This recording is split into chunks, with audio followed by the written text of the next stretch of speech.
30%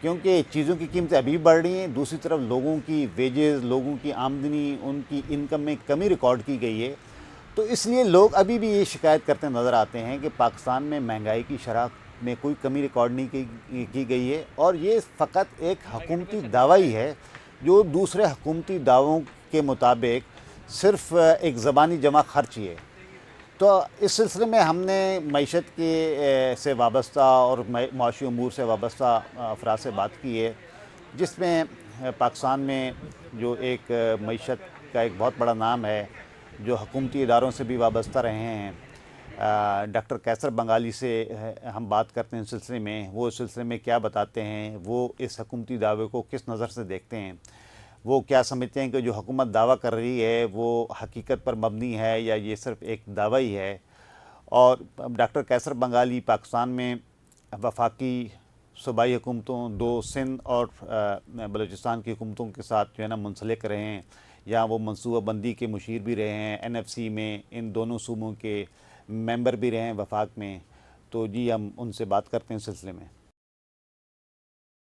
official figure ہمیں میسر نہیں ہے، لیکن کوئی ورلڈ بینک کی طرف سے بھی کچھ آیا ایسے معاملات، اعداد و شمار، اور کچھ انڈیپینڈنٹ جو اکانومسٹ ہے کہ پاکستان میں ایک سال میں کوئی 1 کروڑ سے زیادہ لوگ پاورٹی لائن میں چلے گئے. یہ بات کس حد تک جو ہے نا ٹھیک ہے؟ کیا بات یہ کہ اگر 1 سال میں گئے ہیں نا تو اس کا ایسٹیمیٹ آپ کم سے کم 3 سال کے بعد لگا سکتے ہیں. غربت کا ڈیٹا ایسا نہیں ہے کہ صبح آپ کو پتہ چلا اور شام کو آپ نے اعلان کر دیا. اس کا ڈیٹا جمع کر کے اس کا جو ہم کیلکولیشنز ہوتی ہے، ایسٹیمیشن، اس میں تھوڑا ٹائم لگتا ہے. تو 2 سال تو کم سے کم لگتا ہے. یہ کوئی کہہ رہا ہے کہ پچھلے سال اتنا تھا ابھی اتنا ہے، وہ ایسے اندازہ لگا رہے ہیں. لیکن یہ ہمیں پتہ ہے کہ غربت میں اضافہ ہوا ہے. ہم آس پاس دیکھ رہے ہیں، ہم ایسے لوگوں کو جانتا ہے، کم سے کم 20 خاندانوں کو میں ذاتی طور پہ جانتا ہوں جن کی نوکری ختم ہو گئی ہے، اور اب وہ مسائل ہے گھر میں روٹی کے. گاڑی کھڑی ہے گھر میں، پیٹرول کے پیسے نہیں ہیں اور بس کے کرائے کا بھی پیسہ نہیں ہے. تو ڈاکٹر صاحب یہ جو ہمارا ایک اور ایشو ہے ٹیکسوں کی بھرمار، سیلری کلاس پہ ٹیکس، انڈسٹری پہ ٹیکس، فلان ٹیکس، یہ ٹیکس، سیل. تو کوئی آپ اس کے بارے میں فرمائیں کہ یہ ایک تو ایسا یقین ہے کتنا کوئی انسٹرومنٹل رہی ہے ساری صورتحال میں کہ انویسٹمنٹ اٹریکٹ کرے پاکستان میں، اور پاکستان میں اس وقت جو ہے نا FDI کی موجودہ پوزیشن ہے کیا، اور جو وزیر اعظم صاحب کہہ رہے ہیں مقامی سرمایہ کاروں کو انویسٹ کریں، تو یہ کیا صورتحال ہے اس پر؟ کہ کسی وزیر اعظم کے کہنے پہ تو انویسٹمنٹ نہیں ہوگی. جو سرمایہ دار اپنا سرمایہ لگاتا ہے کہیں بھی، وہ یہ دیکھتا ہے کہ معیشت کے اعداد و شمار کیا ہے، آگے کیا ہم دیکھتے ہیں، اشیاؤں کی ڈیمانڈ کتنی ہے، اس میں ایکسپورٹ کا پوٹینشیل کیا ہے وغیرہ، یہ ساری چیزیں دیکھتے ہیں، اس کے بعد انویسٹ کرتے ہیں. پچھلے 40 سال سے نمبر دے رہا ہوں، پاکستان کا جو معاشی ڈھانچہ ہے وہ صنعت کے خلاف ہے، اور حکومت کی پالیسی جو ہے، معاشی ڈھانچہ جو ہے، وہ سرمایہ کو یہ کہتا ہے کہ آپ اسٹاک مارکیٹ اور پراپرٹی مارکیٹ میں سٹے بازی میں پیسے کمائیں. تو یہی ہو رہا ہے، کارخانے بند ہو رہے ہیں، وہ پیسے لوگ لگا رہے ہیں سٹے بازی میں، اسٹاک مارکیٹ میں، اور اس میں انڈسٹری میں نہیں آ رہا، انڈسٹری سے جا رہا ہے پیسہ، آ نہیں رہا، جا رہا ہے پیسہ. تو اگر وزیر اعظم یا کوئی بھی چاہتا ہے کہ سرمایہ کاری ہو، تو پہلے تو وہ جو معاشی ڈھانچہ ہے اس کو بدلنے کی ضرورت ہے، اور اسٹاک مارکیٹ، پراپرٹی مارکیٹ اور امپورٹ مارکیٹ، امپورٹڈ اشیاء کی مارکیٹ میں جو سٹے بازی ہے، جو انڈر انوائسنگ ہے، وہ سارا بند کرے. اور وہ بند ہو سکتا ہے. یہ بند کریں گے تو پھر سرمایہ جائے گا صنعت کی طرف. صنعت کے لیے ضروری ہے کہ 18% ٹیکس ریٹ پہ کوئی انویسٹ نہیں کرے گا، اسے آدھا کرنے کی ضرورت ہے. اور بجلی کی قیمت کم کرنے کی ضرورت ہے. بجلی کا بل آپ دیکھیں، اس میں کئی 5-6 ٹیکسز لگے ہوئے ہیں، وہ ہٹائیں ٹیکسز کو. تو یہ ایک راستہ ہے صنعت میں انویسٹمنٹ کا. SIFC تو ایک غیر آئینی ادارہ ہے, اس کا کوئی کام نہیں ہے. اور جو خبریں مجھے ملی ہے وہ یہ کہ SIFC میں کوئی خاطر خواہ ڈسکشن نہیں ہوتی ہے. ایک ہدایت آتی ہے کہیں سے کہ یہ کرنا ہے اور وہ کر دیتی ہے بغیر کسی انالیسس کے. پہلے یہ کہا گیا کہ SIFC جو ہے غیر ملکی سرمایہ لائے گی, $1 نہیں آیا. ابھی تک کوئی $1 نہیں آیا. کون انویسٹ کرے گا ادھر؟ جو فورن انویسٹمنٹ کے دروازے ہم نے خود بند کیے ہیں. جو بھی انویسٹر ہوتا ہے, ڈومیسٹک ہو یا فورن ہو, اب اس نے دیکھنا ہے کہ میں نے اتنے پیسے لگائے ہیں تو یہ مجھے پیسے ریٹرن ہوگا 5 سال 10 سال 20 سال میں یا 1 سال میں. ٹھیک ہے, میں نے کچھ پیسے لگائے اور بیچ میں آپ نے اس کے کنڈیشنز چینج کر دیے, ٹرمز چینج کر دیے. IBPs کے ساتھ ہم یہی کر رہے ہیں. اچھا, جنہوں نے پاور پلانٹس لگائے ان کو آپ نے ایک کنڈیشن دی کہ یہ ٹرمز ہیں, اس پہ آپ لگائیں. اس پہ انہوں نے اپنے منافع کی کیلکولیشن کی, اس پہ انہوں نے دیکھا کہ اتنے عرصے میں ہم اپنے پیسے واپس کر لیں گے, پھر منافع ہوگا, شیئر ہولڈرز کو اتنا ہم ڈویڈنڈ دیں گے. آگے راستے آ کے کہتے نہیں جی وہ معاہدہ ٹھیک نہیں تھا, اس کو بدلیں. تو ان کا تو ساری جو پروفٹ کیلکولیشن ہے وہ تو تباہ ہو گئی. تو فیوچر انویسٹر سوچے گا کہ پاکستان میں انویسٹ نہیں کرنا چاہیے چونکہ یہاں پر کانٹریکٹ کی اہمیت نہیں ہے. ہم زبان دیتے ہیں اور مکر جاتے ہیں. 23 پروگرام ہم کر چکے ہیں. IMF سے اسٹیبلٹی تو نہیں آئی, اس پروگرام سے کیسے آ سکتی ہے؟ کیونکہ IMF کا پروگرام جو ہے اکنامک اسٹیبلٹی کے لیے ہوتا نہیں ہے. IMF کا پروگرام جو ہے وہ short term macro economic stability کے لیے ہوتا ہے. اس میں یہ ہے کہ آپ کا جو بجٹ اور ٹریڈ ڈیفیسٹ ہے وہ کنٹرول میں آ جائے. IMF کا پروگرام اکنامک اسٹیبلٹی کے لیے ہوتا ہی نہیں ہے. وہ یہ ہے کہ IMF پہ آپ جاتے ہیں, آپ کو ایک پروگرام ملا ہے 3 سال 3.5 سال کا, اس دوران جو بقایا ریفارمز ہیں آپ کریں تاکہ اکنامک اسٹیبلٹی کی طرف ہم جائیں. ہم یہ ریفارم کرتے نہیں ہیں. ہماری حکومتیں پچھلے 40 سال میں اتنی غیر ذمہ دار رہی ہے کہ IMF سے اگریمنٹ ہوتا ہے 3 سال کا, ان کے پیسے ہر 3 مہینے میں آتے ہیں انسٹالمنٹ میں, جس کو ٹرانچ کہتے ہیں. پہلا ٹرانچ آتا ہے, ہم کہتے ہیں جی عیش کرو, کوئی ریفارم کی طرف نہیں جاتے. جو اسٹرکچرل ریفارمز کی وہ بات کرتے ہیں اچھا وہ نہیں ہو رہی ہے. صنعت کو فروغ دینے کی کوئی ریفارمز نہیں ہو رہی ہے. کوئی انفراسٹرکچر میں انویسٹمنٹ نہیں ہے. ہمارا جو انفراسٹرکچر ہے زراعت کا اور صنعت کا وہ اتنا خراب ہو گیا ہے کہ پروڈکٹیوٹی گر گئی ہے.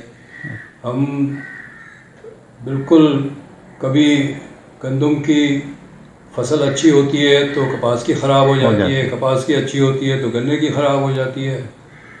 معیشت میں اسٹیبلٹی نہیں ہے اور یہ پچھلے 40 سال سے ہو رہا ہے, آج کی بات نہیں ہے. ہر حکومت ذمہ دار ہے اس کی.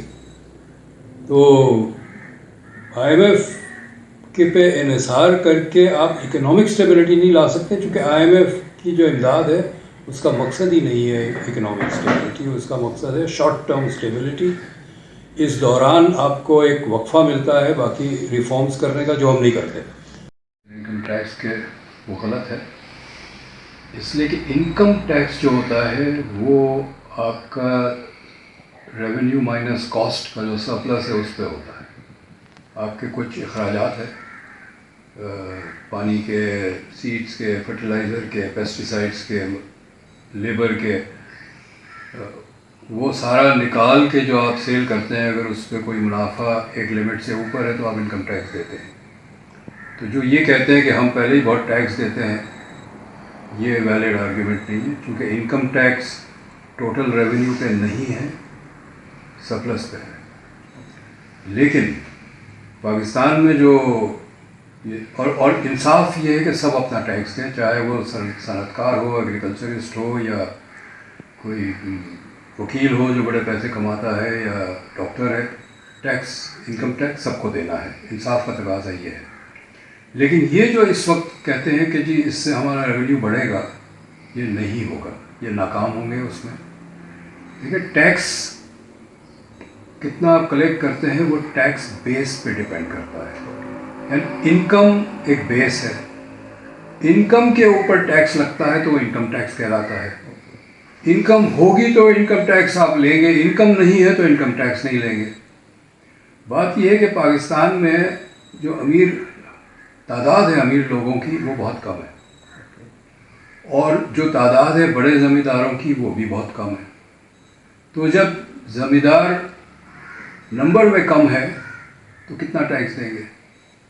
اگر وہ 100% یا 110% ٹیکس لے لے جتنا ان پہ واجب ہے، لیکن ریونیو زیادہ نہیں ہوگا کیونکہ number of large landlords بہت کم ہے. تو یہ جس مقصد کے لیے یہ کر رہے ہیں وہ مقصد پورا نہیں ہوگا.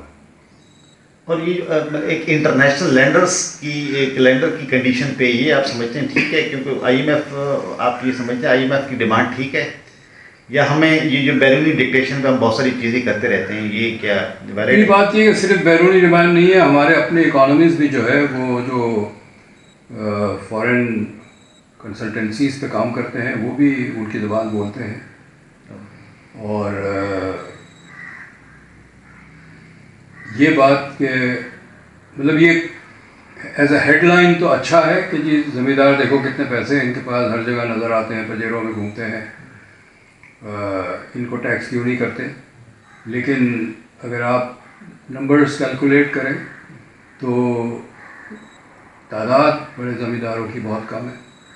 ان سے آپ ٹیکس لے لیں، سب لے لیں، انصاف کا تقاضا یہ کہ پورا ٹیکس دیں، لیکن ریونیو ٹوٹل ریونیو زیادہ نہیں ہوگا، اور جب ٹوٹل ریونیو زیادہ نہیں ہوگا تو آپ کا جو بجٹ کا خسارہ ہے وہ پورا نہیں ہوگا.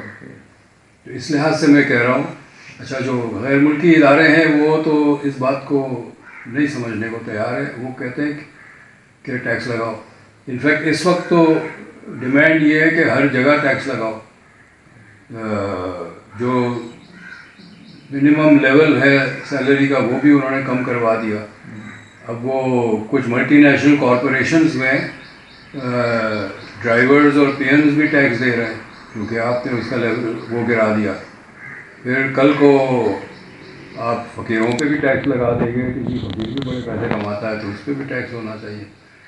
تو ٹیکس کا نظام جو ہے ہمارا بھتے کا نظام ہو گیا ہے.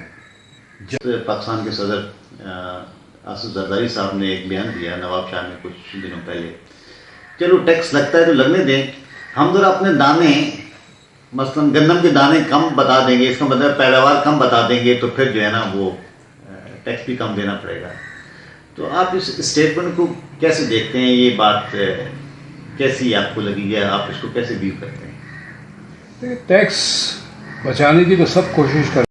جب کیش میں فیس لیتا ہے تو نہیں شو کرنا چاہتا کہ میں نے اتنی فیس لی ہے، وکیل بھی نہیں کرتا.